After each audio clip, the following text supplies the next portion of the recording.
What do a pickup screen, anti-siphon valve, fuel pump, and fuel system cleaner all have in common? They ruined my summer. Now to appreciate this saga, we gotta go back 11 months. Alright, we're bucking a little bit for the first time. Because now it's sounding right at least. Now we're back up to 3,800 RPM. But 2 months later, I love days like this, just cruising when the water is nice and calm and you can just do 25 miles an hour. You can hear the sound of the engine now. Pushing 3,000 RPM. But by the summertime, it seemed like every time we went out, we were running into problems. So we were just out fishing for an hour, hour and a half. We decided we're gonna go for a cruise. It's a windy day. We had the engine running the entire time. And of course, within 2 minutes of just running on plane, the boat started bucking again. I checked everything you could think of. I checked the pickup in the tank. I changed out the anti-siphon valve. I put a straight one through. I changed the fuel pressure regulator. I did a full tune-up. I used some power tune.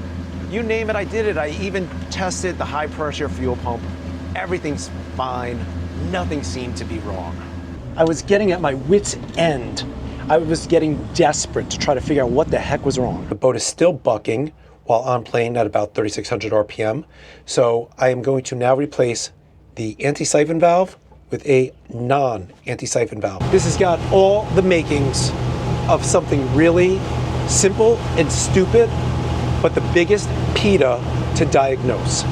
So I drained the fuel water separator. The fuel is crystal clear, pristine. And I also took the filter off of the pickup on the tank. I was honing in on the low pressure fuel pump, but I wanted unequivocal evidence that that was going to be the problem. I ran the boat as inefficiently as possible. Sure enough, I was able to reproduce the problem at slow speed. So I finally decided to hone in on the low pressure fuel pump. I removed it, I tested it, it did 45 gallons an hour. My fuel flow test at 40 gallons an hour was fine. My road pressure test, not so good. Now you're probably thinking to yourself, when does this fuel cleaner come into the story? Now I remember I had a spare fuel pump, so I decided that's what I was gonna do. I was gonna change it.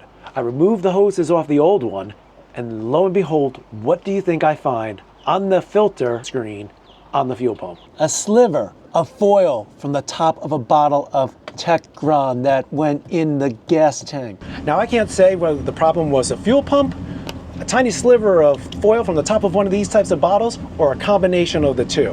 What I do know is I've had zero problems since swapping that fuel pump. Now if you want to see why I didn't think it was my high pressure fuel pump, you can watch this video right here. If you just want to see some really beautiful footage of being out on the water, watch this video right here.